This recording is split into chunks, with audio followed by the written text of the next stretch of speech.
Alkisah pada sebuah wilayah di Simalungun, Sumatera Utara, terdapatlah sebuah kerajaan yang dipimpin oleh seorang raja yang arif bijaksana. Raja tersebut memiliki seorang putri yang cantik jelita.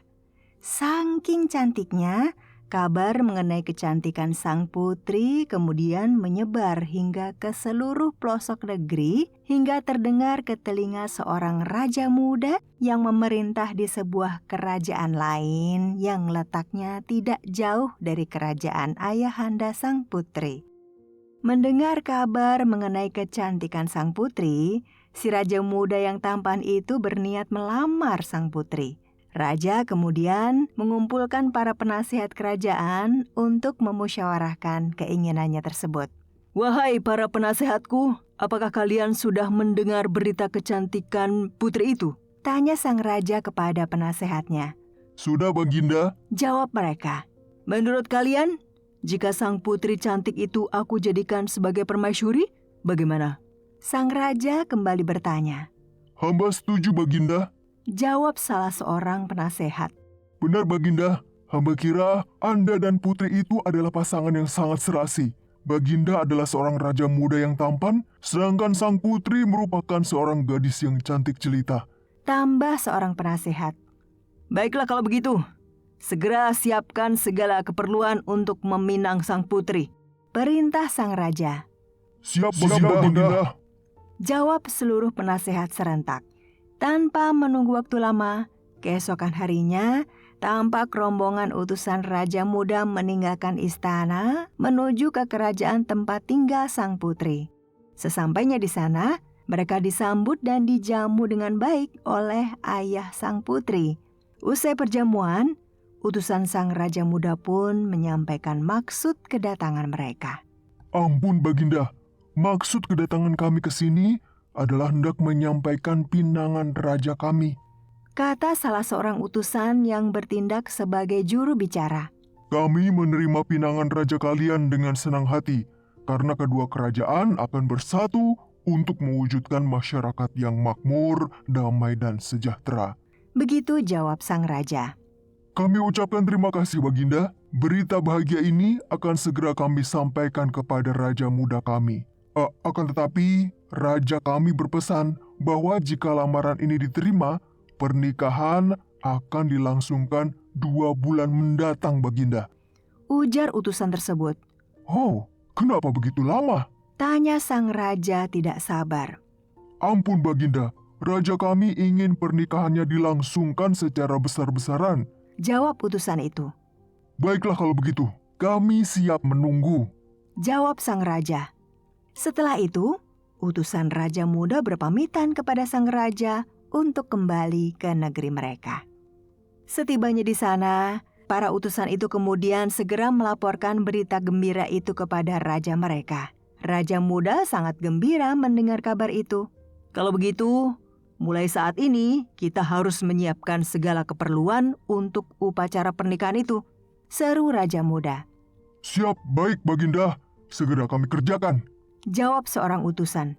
Sementara itu, di kerajaan sang putri, setelah para utusan raja muda kembali ke negeri mereka, ayah sang putri menemui putrinya lalu menyampaikan berita pinangan itu.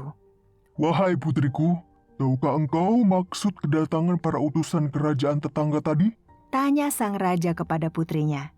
"Tidak, ayah. Memangnya ada apa ya?" Tanya sang putri. "Ketahuilah putriku, kedatangan mereka kemari adalah untuk menyampaikan pinangan raja mereka yang masih sangat muda. Bagaimana menurutmu?" Tanya sang ayah. "Jika ayah berkenan, hamba bersedia, ayah," jawab sang putri malu-malu.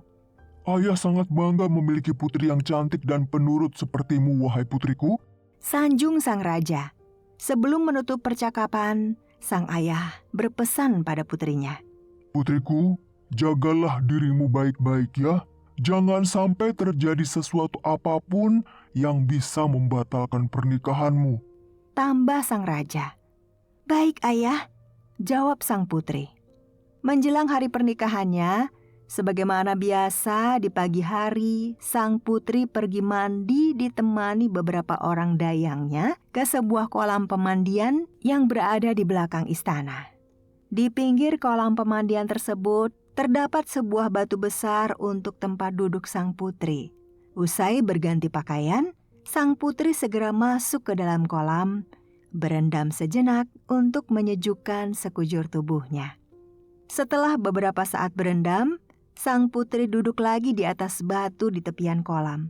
Sambil menjuntaikan kakinya ke dalam air, sang putri kemudian membayangkan betapa bahagianya saat pernikahannya nanti, di mana ia duduk bersanding di pelaminan bersama sang suami, seorang raja muda yang sudah tersohor pula kegagahan dan ketampanannya. Saat sang putri asik menghayal dan menikmati kesejukan air kolam itu, tiba-tiba saja angin bertiup kencang. Tanpa diduga, sebuah ranting pohon yang sudah kering mendadak jatuh tepat mengenai ujung hidung sang putri. "Aduh, hidungku!" jerit sang putri sambil memegang hidungnya. Dalam sekejap, tampak tangan sang putri yang malang itu penuh dengan darah. Sambil menahan rasa sakit, sang putri meminta dayang-dayangnya untuk diambilkan cermin. Betapa terkejut dan kecewanya sang putri saat melihat wajahnya di cermin. Hidungnya yang semula terpahat indah itu kini terluka hingga sompel karena tertimpa ranting pohon yang memiliki ujung tajam. Saat ini wajah sang putri tidak lagi seperti semula. Ia merasa sangat sedih hingga air mata pun bercucuran di pipinya. Kenapa jadi begini? Aduh, pernikahanku dengan raja muda terancam gagal. Ia pasti akan mencari putri lain yang tidak memiliki cacat. Jika aku gagal menikah dengan raja muda, ayah dan ibu pasti kecewa dan malu di hadapan rakyatnya, pikir sang putri. Sang putri saat itu merasa sangat tertekan. Saat itulah kemudian pikiran-pikiran buruk terus berkecamuk di kepalanya. Hatinya menjadi galau tak karuan. Ia tidak ingin membuat malu dan kecewa kedua orang tuanya. Namun, ia juga tidak mampu mengatasi permasalahan yang sedang dihadapinya. Ia tidak dapat berbuat apa-apa lagi selain menyesali nasibnya yang malang. Sang putri kemudian tiba-tiba menjadi merasa putus asa. Sambil menangis, ia kemudian meminta pada Yang Kuasa. "Ya Tuhan, hukumlah hamba-Mu ini yang telah membuat malu dan kecewa orang tuanya," pintanya dengan mata berkaca-kaca. Baru saja doa itu selesai terucap dari mulut sang putri, tiba-tiba saja petir menyambar-nyambar. Beberapa saat kemudian, tubuh sang putri mengalami perubahan yang sangat mengejutkan. Kakinya yang putih mulus tiba-tiba saja mengeluarkan sisik seperti ular. Sisik tersebut semakin merambat ke atas. Dayang-dayang yang menyaksikannya tersentak kaget saat melihat peristiwa itu. Ketika sisik itu sudah mencapai dada, sang putri segera memerintahkan dayang-dayangnya untuk memberitahu ayah dan ibunya di dalam istana. "Ampun Baginda," kata dayang kepada raja. Ada apa dayang-dayang? Sekali lagi ampun Baginda. Kami menyaksikan kejadian aneh. Kulit Tuan Putri mengeluarkan sisik seperti ular, lapor sang dayang. Apa? Kulit anakku mengeluarkan sisik? Tanya sang raja tersentak kaget. Benar Baginda, kami sendiri tidak tahu kenapa hal itu bisa terjadi, jawab dayang. Setelah menerima laporan itu, raja dan permaisuri bergegas menuju ke kolam pemandian. Sesampainya mereka di tempat itu, mereka sudah tidak bisa melihat keberadaan putri mereka. Yang tampak di sana hanyalah seekor ular besar yang bergelung di atas batu yang biasa digunakan putri untuk duduk. Putriku! Seru raja ketika menyadari siapa sebenarnya ular itu.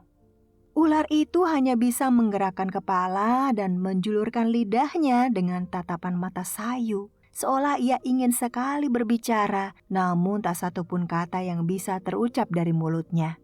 Putriku, apa yang terjadi denganmu? Tanya permaisuri dengan perasaan cemas tak terkira. Meskipun permaisuri sudah berteriak-teriak, namun ular itu tetap saja tidak bisa berkata apa-apa. Hingga tak lama kemudian, ular besar penjelmaan sang putri perlahan bergerak lalu pergi meninggalkan mereka, masuk ke dalam semak belukar. Meskipun perasaan mereka hancur, raja, permaisuri beserta dayang-dayang tidak bisa berbuat apa-apa. Mereka hanya bisa menangis dan meratapi nasib malang yang menimpa sang putri. Peristiwa penjelmaan sang putri menjadi seekor ular dipercaya merupakan hukuman dari Yang Kuasa atas permintaan sang putri sendiri, akibat dari keputusasaannya, juga akibat dari pikiran-pikiran buruknya.